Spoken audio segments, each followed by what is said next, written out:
Welcome to the Peace of Wellness podcast. Thank you for joining me. My name is Kirsten Larsen. My business is Peace of Wellness. And in each episode, I'm bringing men from different backgrounds to come together and talk about a certain topic. I am wanting to just really give men a platform to connect, potentially, hopefully create community, and be able to discuss just real life topics that are part of their everyday lives. So I am here today with Ash and Kevin. Thank you both so much for joining me. Thanks for having us. Thanks for having us. Our topic today is authenticity and letting go of ego. So these are two gentlemen that I feel like are very authentically themselves, which I really appreciate. And so if Ash, you would tell us a little bit about who you are, where you're from, what you do for work, and what your superpower is. Okay, excellent. Well, firstly, Kirsten, thank you so much for inviting me, and it's nice meeting you, Kevin. Yes, sir. So my name is Ash. I think the thing to know about me is I grew up in 10 different cities. So I'm originally from Iran, moved to Dubai as a kid and went to school there. From there, my family, we moved to Toronto, Canada. I did my junior high and then university over there. And then from there, went to Montreal, from Toronto to Montreal, and then eventually went to South Korea just before moving to Las Vegas. So I think a big constant in my life has been change. Yeah. And what I do now is I'm a general manager for a business jet flight training school. And it's been going well. I've been here for 2.5 years and love it here. I love that. Thank you for sharing. And what is your superpower? What makes you special and unique? Yes. So I think my superpower is dealing with people. So I think I've got a knack for conflict resolution, communication, and really understanding what people like, listening to somebody, understanding what they want, and then helping them get there. So which is why I do what I do in business world. Mm-hmm. I can say the first time that I met you was at a networking event. And what's funny is, it's like a mingle, right? So everyone's moving around, and Ash and I stood there and talked for like 45, 50, 55 minutes probably. That's right. Because we're both talkers and we like to connect and like communicate and whatnot. So I love that. But thank you for sharing. Yeah, when you were off set, we were already flowing. Exactly. Yeah. He was running it. So then, Kevin, please share. I love how you said before, thank you as well. Like Ash said, this is awesome. Different backgrounds because, from my intro to yours is going to be different. I'm born and bred here in Vegas. I've not been in 10 cities. Love Las Vegas. I lived in Mississippi for like a little stint, but hot minute. It was just like 3 years. But Vegas, born and bred. I love it here. Vegas is the best. Like if you don't like it, get the hell out of here. That's my opinion. And I work at a topless pool, also a lot different than what you do on the strip. And we're like the last show in town, pretty much like the last one left.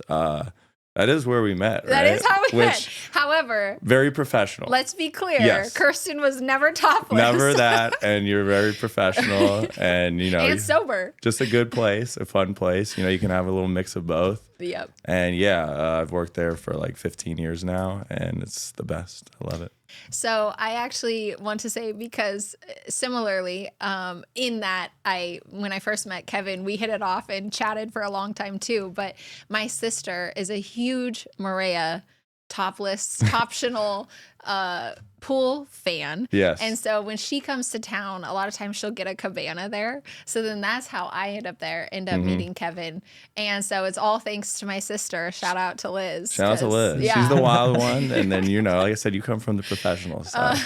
And she's a total professional as well, but she loves a pool and a drink. Yes. Which is both of my So sisters. do I. So yeah, exactly. Don't we all? Don't we all? So Kevin, what is your superpower? That's a good question. I would say being optimistic and like finding a silver lining in like any situation and every situation. I'll always like find the good, I believe. Like, I don't care, you lose your job, good. Like there's another opportunity coming. Your girl broke your heart. It probably was the wrong one. You'll find a new one. Yeah. Even like just anything. You could literally like, if this mic, like one of these mics don't work, which I know it will because very professional studio, Right. but there was Great probably setup. there was probably a reason. You can find like a silver lining. Like I said, it's something that you'll make sure to make right when you got like Tom Cruise on here.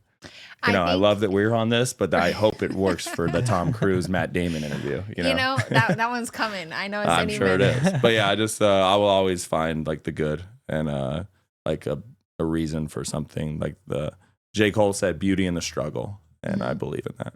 So, yeah. What I love about that is that I think that a lot of us have an easy time doing that after the fact, like sometimes well after the fact, where I can say, it's great that I didn't have such an easy time in commercial real estate because it forced me back into my passion, which is working in mental health and doing the wellness coaching.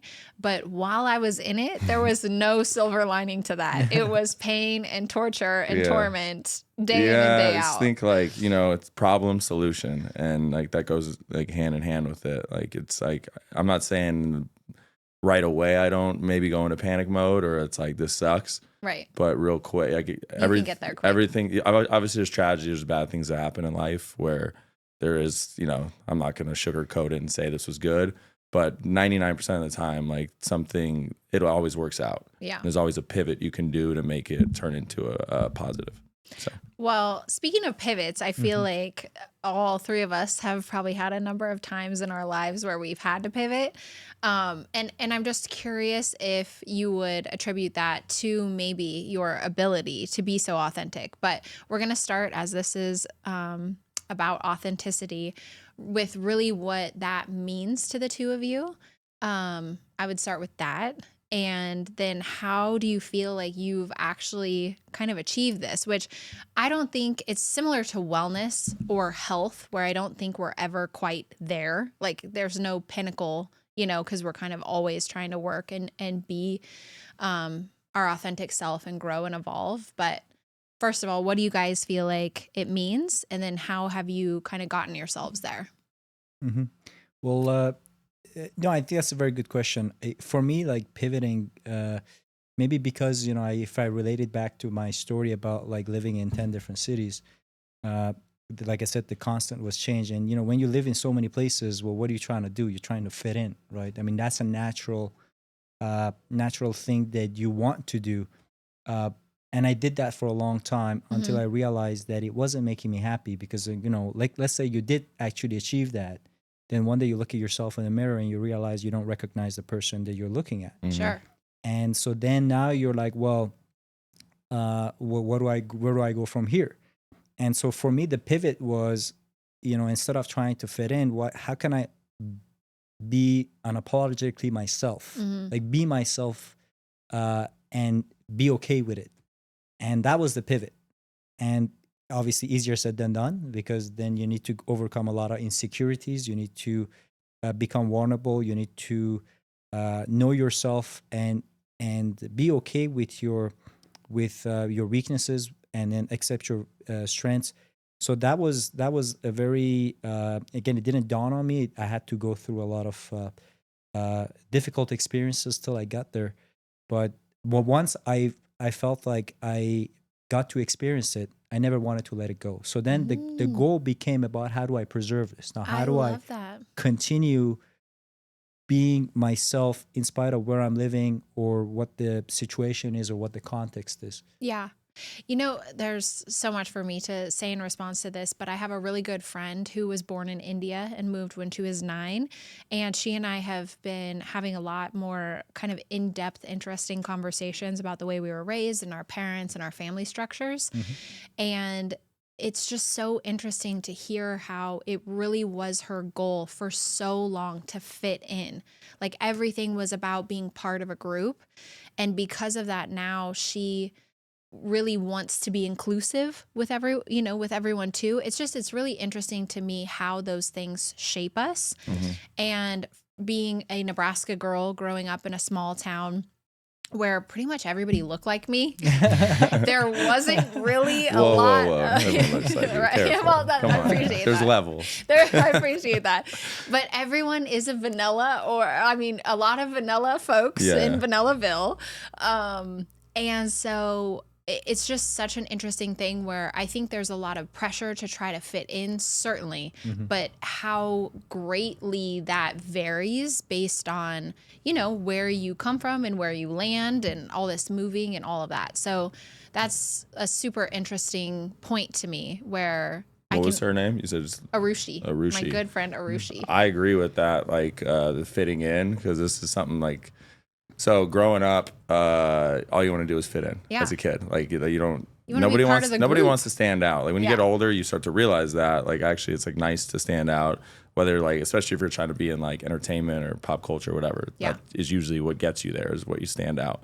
But as you can see, so I always had a beard. I've had a beard until like 3 months ago. I have the stash going, but I have a cleft or a butt chin, as people would call it. And as a kid, I would be like, not like made fun of, but yes, made fun of. Right, like it was always this like, well, you know, well, look at your chin, butt chin, this and that. So I would, I couldn't grow a beard then at 12 years old. Right. So I just, 8, you know, 10. you just kind of are like, damn, I wish I could just fit in. And then my whole life now, since I was like 20, I started doing the beard thing. And I just recently took it down and did the stash. And it's like, now it's like therapeutic and nice to like celebrate it and be like, I get compliments all the time. Like, oh my God, it's like very unique. Like it fits your face, yada, yada. And yeah, like again, like when I was 12, I'm like hiding in my room, hating it. Of course. And now, like, I don't know, it's just something to celebrate. Like, it's like nice, it's unique, it's cool. No, I love that too, because I had the like curly mop of hair that I didn't understand what to do with, and I hated it. And especially in the 90s, like straight hair was in, you know? And so I was very much like hating my hair, didn't know what to do with it. And now it's like people would pay me to take my head of hair, The you curls know? and the waves. Yeah, exactly. I got the same with my hair. Right, curly hair. So it's one of those things where the things I feel like when we're young, you just want so much to be part of this group and the same as everyone else. But to your point, now we can like appreciate what's different and unique. And again, like Ash said, our strengths and weaknesses. Do you feel like, Kevin, is that kind of your definition of authenticity, or did you have anything else? Well, I liked what he said about I changed and everything. Even though I've lived in Vegas my whole life, I did the Mississippi thing. I did move a lot, like here, and that was like going to different schools. So I do understand the change, but a lot of what you said about being able to look in the mirror, and that's something I give like sermons on this, but like, to people like friends that are like struggling or whatever they're going on, like I think that's the most important thing, is to be able to look in the mirror and be like proud of who you are and what you're doing. And it's a very hard thing to do. Yeah. I think most people still are. I'm still working on it. We're all working on it. But being able to, genuinely look in the mirror and be proud of obviously we're going to have some things in our life that like, you know, regret, or like that you just, that hurt or were just the wrong thing. But at the end of the day, like, are you proud of the decisions you're making? Are you proud of like the man or woman that you've become and are becoming? And even more so, to add to that, I try and also envision myself like 10 years from now as that guy looking in the mirror. Yeah. And the decision I'm making at 21, you can say I'm 21, I'm a kid, like it's okay to make mistakes, but is 31, 35, 40, 41-year-old me going to be proud of this decision I'm making? And that's like a whole different like topic and a hard thing to achieve. But Can you see that? Can you see that guy or girl 10 years from now and still be proud of like what you're doing?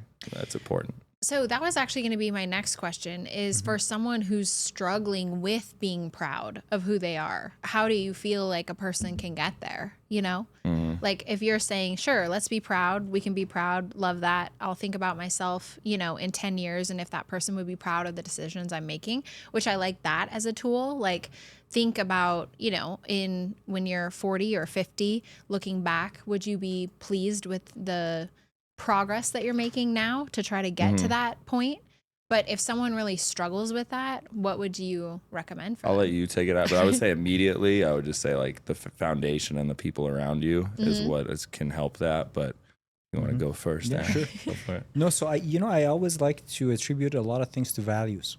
I think you ought to, if you want to know yourself, you ought to understand like what's important to you. You know, like, and for me, like early on, I realized my values were, for example, kindness, transparency, respect. You know, and those are the values that I carry with me in my work, in my relationships, with my family, friends. And I think when in doubt, just go back to your values. That to me is like an easy guiding principle. It's my moral compass. And I think so. A lot of the decisions that I make in all these arenas of life, personal and professional, comes back to the values. So if I ever, we're going back to looking at yourself in the mirror. I think what we're trying to say is, how do you continue acknowledging yourself to a point to say that, I respect the person that I am for years to come? Is, well, whenever you deviate from your values, I think that's when you start to really not be comfortable. Yeah. And it's okay. I mean, it's going to happen, and it will happen. But then you ask yourself, why did it happen? So why, did I lie and now I'm not comfortable with the fact I can't face myself? So that's, for me, is transparency. Was I rude to somebody? Was I unkind? And then, again, I face that. So these are, for me, learning moments to reflect back and say, hey, what were my actions? What led me to those decisions or to those actions? And then how can I do better? So I think I attribute it to values.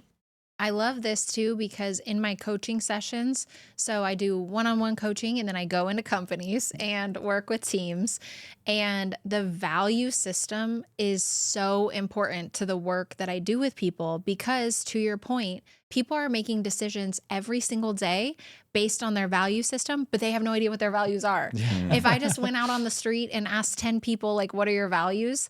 I mean, they would give me a confused look, and they would maybe start telling me the 10 commandments, I don't even know. Because people have such a hard time, say, for example, they say respect, right? Well, that looks different to everyone. Some people deem it disrespectful to be 10 minutes late. Some people, you can be 30 minutes late and they don't care at all, right?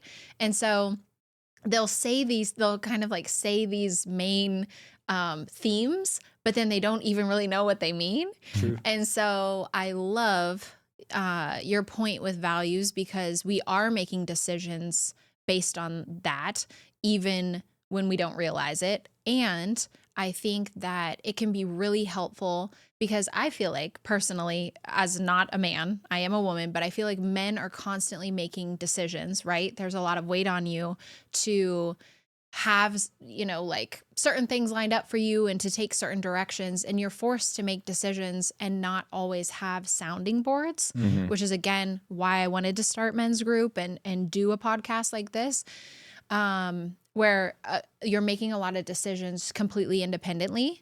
And that can be really tough, especially if you're not in tune with what those values are, you know? But if you go back to, okay, what are my priorities? What's important to me? Then you can actually make sound decisions that you're not going to regret. You're going to be able to feel good about it, and secure in them. So I love that. Yeah. Kevin, what are you going to follow up? What are you going to follow up with that? I can't. Ash crushed it. You always can. No, I like you. Kindness. I just want to go on a little tangent. I'm so big on that, man. I love that you brought that up. I think it goes hand in hand with values. But be kind to yourself and then be kind to others. That is a good start to finding authenticity. But luckily, I'll get into how I guess you can eventually find it or help work on it yourself. But for me, what's been so pivotal, as I said in the beginning, right, is just my family and my parents and my friends and my circle that I have that chose this around, and also that chose me to have me around. It makes it so easy to just be me and be just be myself, because no matter what, they support me and they have my back in everything and anything. You being a part of that. Thank you for always supporting the show and everything that I do. And yeah, it's made it so easy for me to just lean even more into just who I am. Because even if I fail, which you're going to fail a million times in life, be comfortable with that. It's okay. No matter what, I know they're going to be there and they're going to support me. So I've been lucky to be, to have that. And I'm so grateful for it.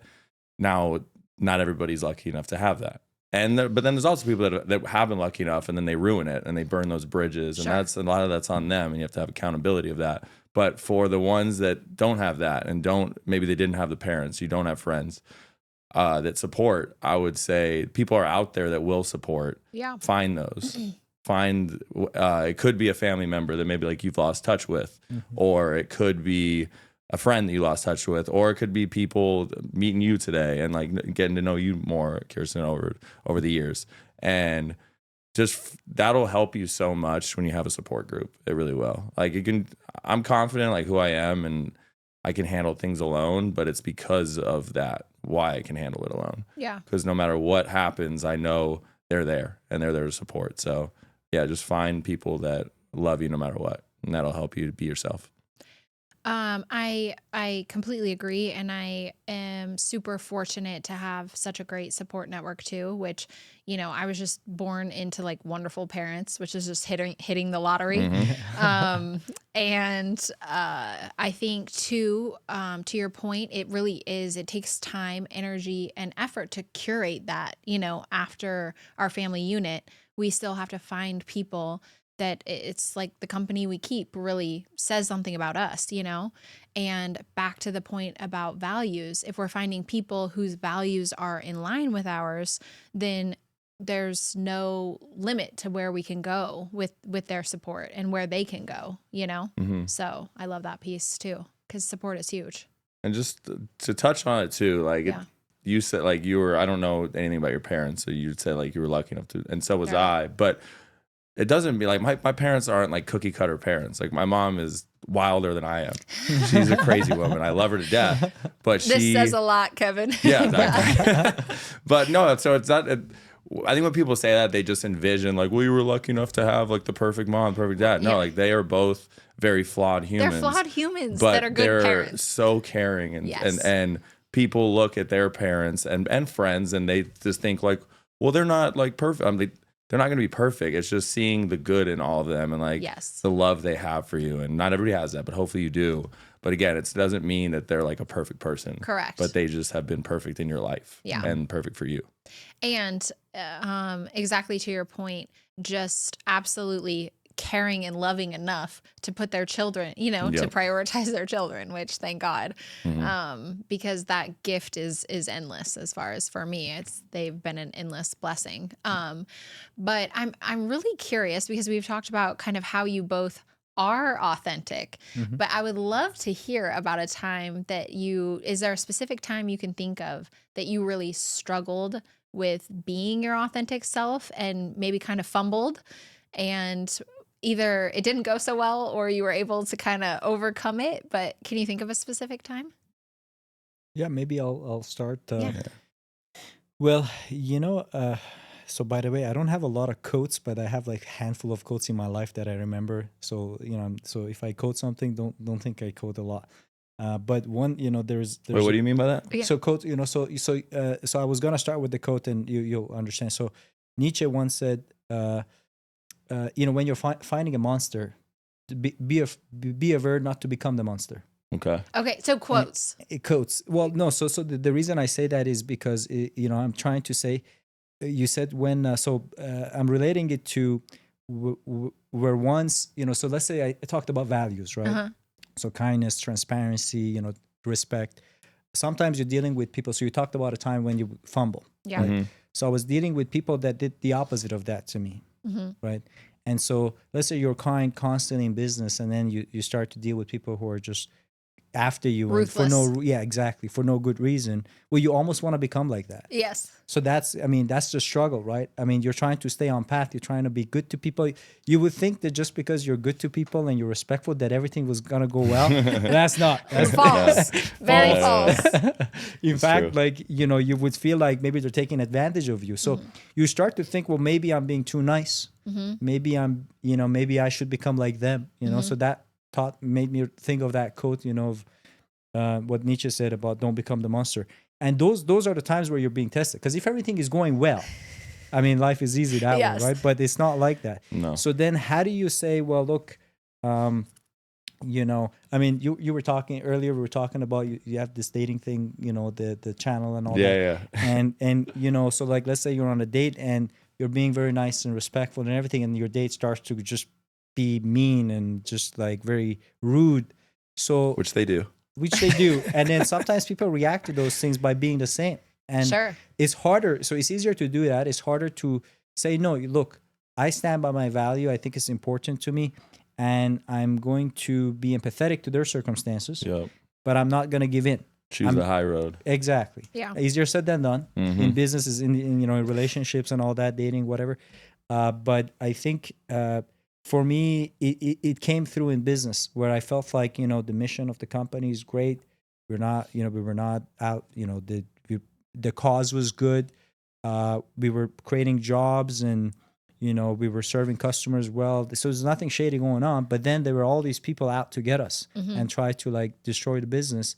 And I almost wanted to become very aggressive and just kind of go down that path. But it took a lot for me to process it and just stay true to myself and realize that there is a way out of this. So in the professional life in particular, it's happened sometimes in the days it has happened. But, you know, every time I felt like I did give into it and try to become like them, going back, looking yourself in the mirror, that was a good test. And I'm like, no, that's not good. Just try to go back. You know? Yeah. So, well, I think what you're saying throughout this whole thing is that you actually have to take time to reflect. Like looking at yourself in the mirror is reflecting on your behavior, your actions. Are they in line with what you really want to be, you know? And it's funny that you say that because when I did my stint in commercial real estate, you know, the people are sharks. There's a lot of sharks and I'm not a shark. And so the whole time, again, it's not really being authentic to myself, but I'm like, well, I gotta be a little more sharky, you know, but I'm not a shark. Yeah. So it was really a struggle. And I think you do see in business a lot that there are just a lot of people that are trying to get one over on other people and take advantage. And it can be really tough to, at the end of the day, just toe the line of kindness and following the rules when a lot of people aren't. But you know, if you can't sleep at night, that's one thing. My good friend who's a therapist, that's a big one. She and I would always say what always keeps us in line as therapists is we would not be able to sleep at night. Like our anxiety, if we were ever, you know, like skirting hours or whatever, like some of the other therapists, they would literally leave the hospital during the workday, go to Trader Joe's, go to TJ Maxx, go to a workout class on the clock. They're supposed to be seeing patients and then come back. Like my anxiety could never, my sleep could never, you know? Yeah. And so it's frustrating because that creates a lot more work for the ethical person, for the ethical therapist. And you're sometimes drowning a little bit, but at least we can sleep, you know? Yeah. So there's a scene in, you know, I'm going to always mention movies. Yes, a movie buff. There's a scene in Saving Private Ryan where Private Jackson, the sniper, he's like, they're in a church and like he's the only one sleeping. And then they're like, how does he do that? Right. And it's like clear conscience. Yes. He's good. Right. He can go, you know, and easier said than done. Yeah. No, I love that. So what would the biggest fumble? Yeah. 12 years old, Pop Warner football, big get. I'm just kidding. No, I know this is like that point of the interview or like the job interview where it's like, you got to come up with a weakness. Right. And this was hard. As something that's supposed to be humility and the ego, I was searching very hard for this. I'm being honest. Like this was the hardest one. And I was like, I feel like I've always really have been, like even as a kid, like pretty authentic to myself. But I don't know. I would say if I just like dating situations I could go back to, which is kind of lame. I apologize to the audience. But yeah, just like situations where I didn't want to hurt the person, so I stayed maybe a little longer than like I should have, and so yeah, maybe I was a little out of character for me, as opposed to like, hey, just like go back to like the life you had, and yeah, maybe I just stayed a little too long. Yeah, but I was just trying to try not to hurt somebody, but then you kind of become somebody like you don't want to be. in Yeah. doing that, which in these are like situationships. So these are, I'm not talking, but people end up doing that like in marriages and like deep relationships, and then they really lose sight of who they are. And this is years and years and years, and that's what like the real problem can come. Sorry to turn this back to relationships. No, I know. That's but fine. that and that would say like that's like little things for me. And then but you were saying about like business, and for me, like I haven't really been in the business world, but that's like a big part. Like watching like Wolf of Wall Street, Boiler Room, you get pressured to be that shark in the business world and to be that cutthroat. That's how you sell. Like that's how you make deals. You can't care about the other person. You got to be the shark. And you can still do it your way. Maybe you need to get a little bit edgier, and you're aware of that. You can look in the mirror and see that and be like, okay, I got to get a little tougher, or just like a little bit more cutthroat. But you don't have to go full, you know. And that's especially if it's not you. Some people, that's how they sell, and that's how they are in their life, and then good for them, and that does work, and that's who they are. But for you, it wouldn't. The person would know it's not genuine. Yeah. Well, and I had a whole conversation with my sister, Liz, who you've met. Yes. And she is like a saleswoman extraordinaire because she's a hunter. She's a closer. And we talk about how Always be closing. Right. She is. And how I'm like the relationships person. I want to talk to people, and I want to like get into the good, all that. And so I told her, I was like, I've realized I need a closer. I basically need her to close all these things. Cause my take is like, well, it's been lovely. If this isn't for you, that's fine. Take it or leave it. And that's really not the way to close the deals. Yeah. So I guess I would go like, I do sell where I'm at. Like there is sales in the pool life. But yeah, I would go a little bit where there's been times where I know I could like swindle a person. Right. And be pushier, which is just and especially when I was young, like trying to find my groove. But I realized anytime I did that or like falsely sold something, I never felt proud of it. It was just, you felt like, I felt scummy. I'm like, this isn't what I want to sell something, and sell sounds bad, but just give something that I believe in. Yeah. And luckily from where I'm at, I believe in the product 1,000,000%. So it's easy. Yeah. Because I don't feel the need to like if you don't want to do it, don't do it. It's fine. Like I know what this is, and I know that you're going to have a good time. Essentially. The value is good point. And that, so yeah, just I think young. I can actually answer this now. Yeah. So when I was young in the business, trying to figure out maybe trying to go that cutthroat route wasn't me, and it wasn't like selling something. It wasn't like just give the product for what it is, and I can sleep at night. Yeah. That's the key for all of us. Yeah.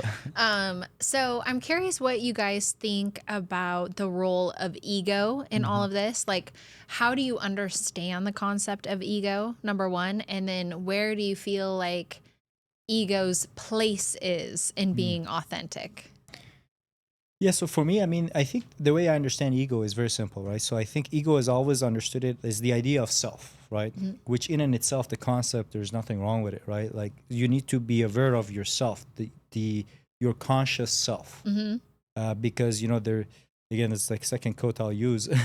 They say like one philosopher once said, I think, therefore I am. You have to know that you exist.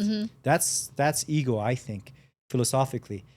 And it's in and itself, the concept can be humbling, because if you know yourself, if you know that you exist, then you also understand there's a universe out there. Well, it's kind of humbling because there's a whole universe and there's you. Where I think is where it becomes too much or too little is, I think awareness of ego is good, but I think preoccupation with ego is where people start to get too much into it. So be aware of it, but at some point have the ability to let it go, and then start to connect with the universe and what's around you and all that. So for me, I think whenever we talk about somebody with a big ego, is just because it seems like they're just so preoccupied with that notion constantly, all the time, and everything. It's like their world and you exist in it for sure. We all know some of those folks. Yes. And yeah, I like that idea of a person who has an ego really being consumed with the idea of self. Yeah. Do you feel like there's a place for that then with being authentic, or do you feel like those are two conflicting ideas? So I think with being authentic, being authentic is so when you think about self, right? So we talk, vulnerability is a big thing, right? So in that, know yourself for your strengths and weaknesses and be able to be vulnerable. And I think there's a lot of strength in vulnerability. I don't know. I think, I always like one of my favorite questions when I interview people in professional settings is like, I always ask people for weakness. My favorite answer is like, I don't have any. I've heard this, by the way. People have told me that. Oh my Lord. Yeah. And then there's send them my way. Yeah.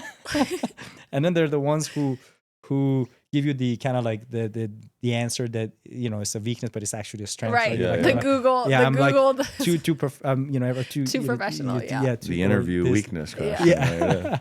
But I think I love those responses where people actually come and tell you, hey, like, look, I have an issue with delegation. And then, by the way, it makes me like have to work extra. Just say it, because that to me is a sign real. of, exactly. So it's a sign of strength. So to me, Be authentic. Exactly. You know? I mean, Correct. trying to protect the ego too much, not being vulnerable, that's where it starts to go against authenticity. If you're always trying to project this, and I'm guilty of it. I'm recovering perfectionist. I admit it. For the longest time, I remember when people would ask me anything. At some point, somebody would ask me, like my friends or family or whoever I was in a relationship with, like, but tell me something you suck at. And I was like, struggling at it. I couldn't say it because I was trying to protect that. And till I eventually, as I mentioned, I think through all these experiences of trying to fit in and all that stuff, I realized that I accepted myself with those vulnerabilities. So the idea of self-love, which is really self-compassion, was very foreign to me for many years of my life. I had no idea that this thing was there, because I was always hard on myself. I was always but eventually I started to have that compassion, and that compassion meant that I was easier on myself. Hey, Ash, it's okay. Look, it's okay that, you don't have to be good at everything. You don't have to, always present yourself as this, like, and once I did that, I think I was able to kind of let go of the ego. As I was saying earlier, just the ego is there, but just let it go and just be vulnerable and be yourself unapologetically, which is authenticity. Yeah. But it can be pressure as like a guy to always want to be right and have everyone expect you to be right, and that takes a lot of letting go of the ego and being okay to say people aren't okay to just say like they're wrong. It's okay, or not even that they're wrong, that they don't know the answer. Yeah, it's okay. And as a man, and especially somebody that's trying to be a successful businessman, you see the billionaires of the world, and they hold themselves, most of them, at a certain status, but it's okay to be like, I don't know the answer to that. And be all right with that, though, and most people aren't. So like letting go of the perfectionist thing, it's good because it's okay to not know everything. Right. And no one does. No, that's reality. Some people think they do. I know. That's what again in coaching, working with people, a lot of times, perfectionism, which I have historically had a touch of as well. I'm there, right there with you, so I get it. As someone who likes to excel and be good at things, it is an unattainable standard. So how are we going to feel if we're constantly like searching for working toward an unattainable standard? Like we're going to feel like crap because it's unattainable, right? And so that's what I do a lot of work with clients on, of course, is shifting that kind of pattern of thought with it. But the vulnerability piece, I feel like, is so important, and I want to talk more about that. But first, I want to hear. I don't know if you wanted me to jump right into that. What Kevin has to say about ego. First, I think that was. As somebody, I know ego. I know what ego is. We all do. But I was doing some Google searches last night as well. I really appreciate the breakdown. Yeah, because that was a beautiful answer. Out of all the Chat GPT should be taking notes from you on that. But no, because I think you kind of helped me understand it like in real time. ego can, I mean, it's a lot of conceited, self-centered, ego can like disguise itself as jealousy. I feel like too, like you got to get out of your own way and accept that you're not the main character, as like, the TikTok generation would say. Stop thinking like everything's like needs to be about you, is about you. Of course, you want to root for yourself and like try your best and be a little selfish at times, but be empathetic towards like everyone around you and know that not everything is about you, and it's okay, and don't be that and conceit. I think conceited just like can go with like ego. Don't have that drop the ego, as this says right here. Ego kills talent. That's right. Yeah, I did You this showed so up I'd be prepared. on brand. No, that's a lot of it where we'll get into it, like vulnerability and stuff. But the amount of people, I grew up with this dude, I won't name him, but he played one of the best basketball players I've ever played with in high school. And he just wouldn't put the work in, and he wouldn't, just because at 16, yeah, you're the best. But if you don't keep excelling, Sure. by the time we're 18, 19, you're not going to be the best You're anymore. gonna be passed up. And he just, the ego was there. He didn't want to put the work in. And, that's always something I'll always push, like put the work in, be disciplined, and just get out of your own way, Mm-hmm. Well, I think something I say often too is that humans, we are egocentric, right? It's funny because, people are often kind of worried about what other people think of them or their appearance or et cetera, et cetera. And of course, people notice that at a certain level, but there are a lot of people that are truly so egocentric. Like they would leave this studio and not know what either of you were wearing or how, whether you had a mustache or a beard or whether you had a mustache or beard, right? Because again, people are very, I try to say egocentric because it truly isn't always selfish or self-centered, because there are a lot of really selfless people, but we are self-preserving. And in that we can be consumed with self, like Ash said. And so I feel like there's a piece of us that kind of naturally lends ourselves to that, right? Because again, we will save ourselves first in a lot of situations. But I feel like the human experience is to try to be more selfless, be more compassionate, be more kind, all these things. And how do we really get the most out of life and human connection and all these things is to really let go of all that and kind of tear that away or down, Well said. Yeah. What do you say? No, I said well said. Yeah.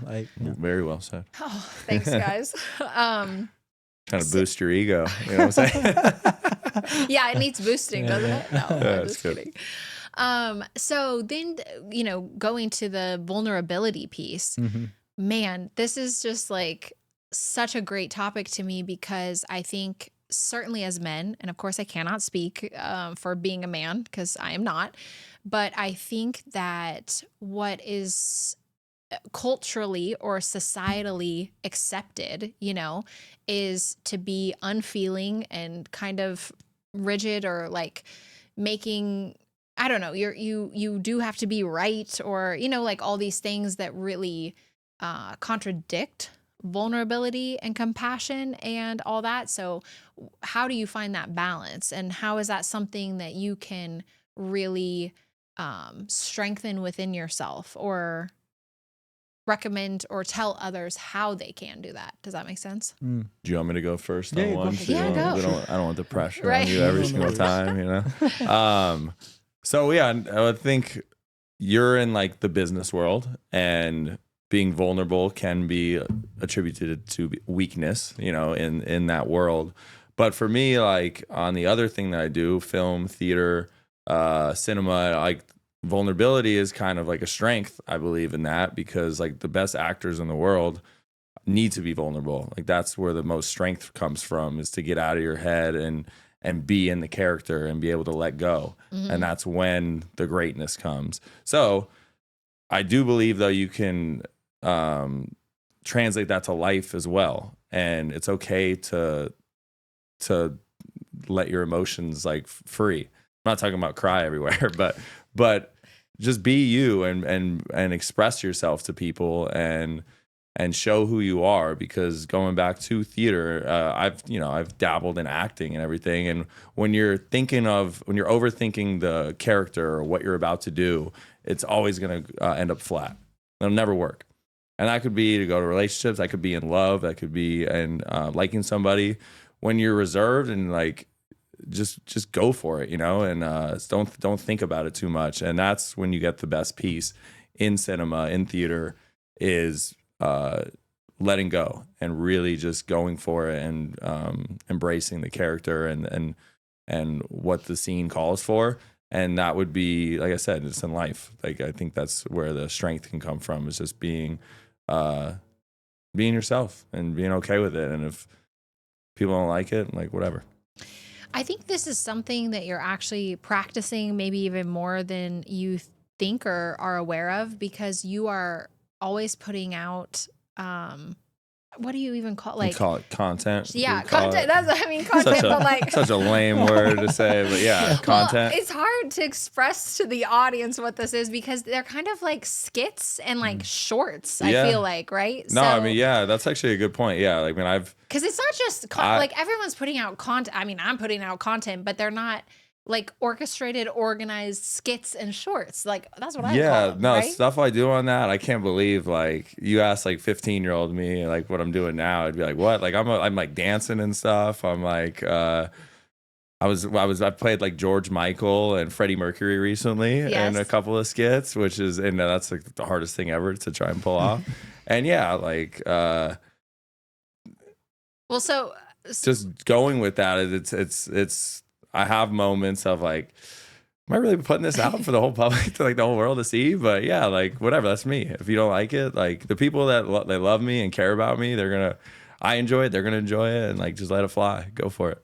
And that's really the point that I wanted to make with this, is that you're doing something unique that really is true to you, but it is putting yourself out there. And that's how I feel with everything that I've been doing too. Even when I'm not doing it in the same way you are at all, but when I record my little clips and what thoughts that are coming solely from my head, you're putting yourself out there to be open to love and criticism, like the pros and the cons. And I feel like that actually, in my mind, from the outside, contributes to you being an even more authentic person, because you are practicing vulnerability in this way. And it takes a lot to just put yourself out there over and over and over, especially on a forum where people are going to judge or have something to say, or, even if we aren't aware. But yeah, I feel like that practice is contributing to you being even more authentic, in yourself, which I love. Yeah. Thank you. So, and Ash, what about you? What was the original So question?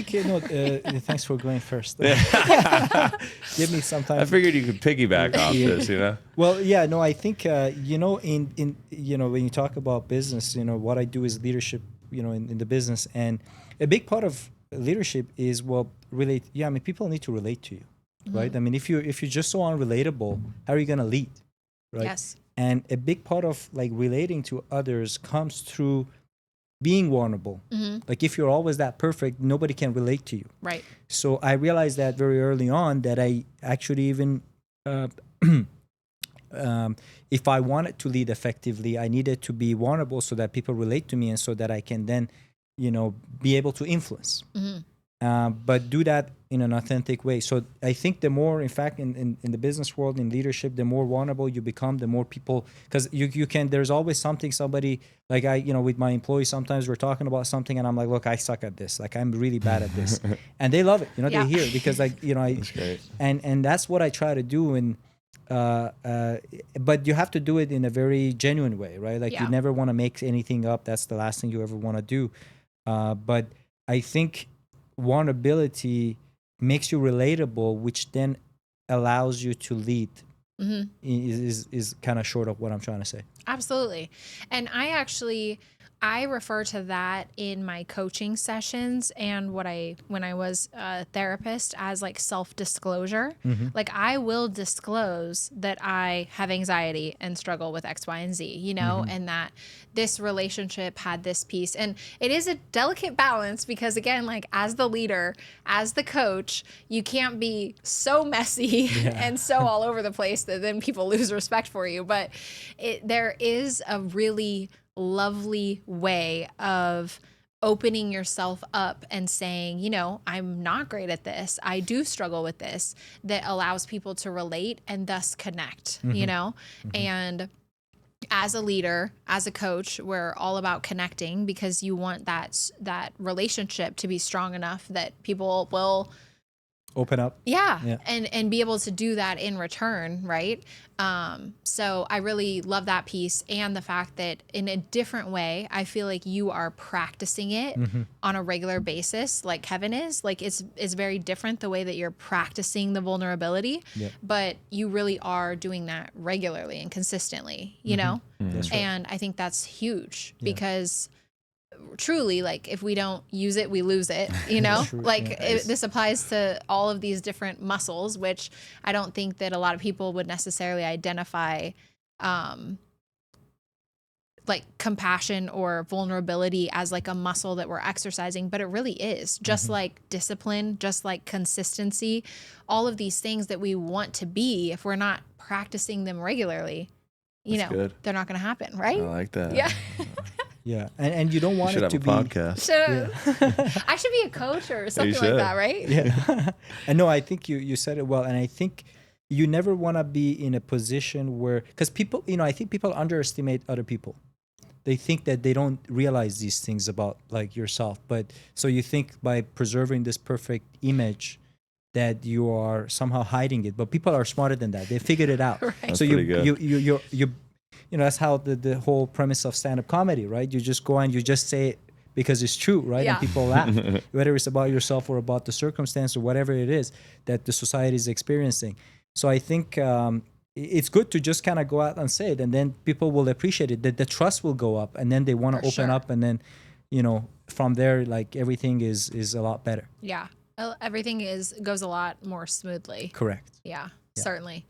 Do you feel like either of you on a day-to-day basis, are you struggling at all with, well, so Kevin is on social media, Ash is not, but one of the questions that I wanted to talk about is your presence on social media or the presence of social media impactful in how you are authentic? Like, I feel like, unfortunately, with social media, a lot of people want to compare themselves. Like, that's really what I see as one of the major downfalls, especially for younger people who, again, are just trying to figure out who they are.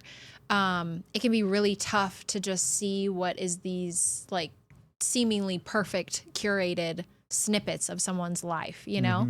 And so I was just going to say, do you feel like the presence of social media or participating in it impacts your ability to be authentic at all, or have you just kind of come to terms with it? I think the main problem with like consuming too much social media, I'm going to go on a tangent about like art and creating here, is people, you stop being you, and you stop being, you lose like the thing that makes your content yours and unique, because all you're doing is you're looking at what everyone else is doing, and we've all, you know, made up of all the experiences in our life and all the people in our life and everything that we've consumed in life. And I would have probably done a skit differently if I didn't sit there and watch 100 of the other skit. Yeah. You know what I'm saying? Like if it's a video on, I usually dating stuff, and like I'm constantly watching somebody else do it. Well, I'm going to start kind of doing, it's nice to get motivation and to get, motivation from and inspiration from videos and other people. And of course I get so much inspiration from like legendary directors and movies, but it stops becoming yours if you're like watching it too much, you know what I'm saying? And I think that can be a major problem. And then, like everyone wants, they want those likes and they want those comments. And of course it is good for the business, but like you start to become like held hostage by it if you're not careful, where you might have done something that was amazing, but just because of a simple algorithm shift, it just Right. didn't do good. But now you're going to switch everything just because your audience or the audience didn't like it, which would be something kind of like life. Like if you liked a girl and who you were didn't work for her, what are you going to do? Switch who you are? You just didn't mesh. Like it didn't work for some reason. Don't change everything just because one little thing didn't work.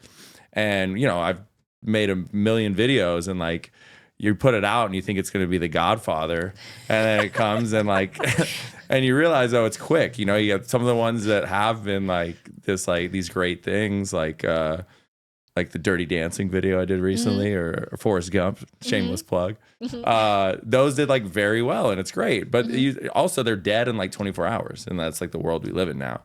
So like, are you going to change who you are? Like if it does bad, are you going to change who you are for the 24 hours that it's like people are liking it and people are talking about it?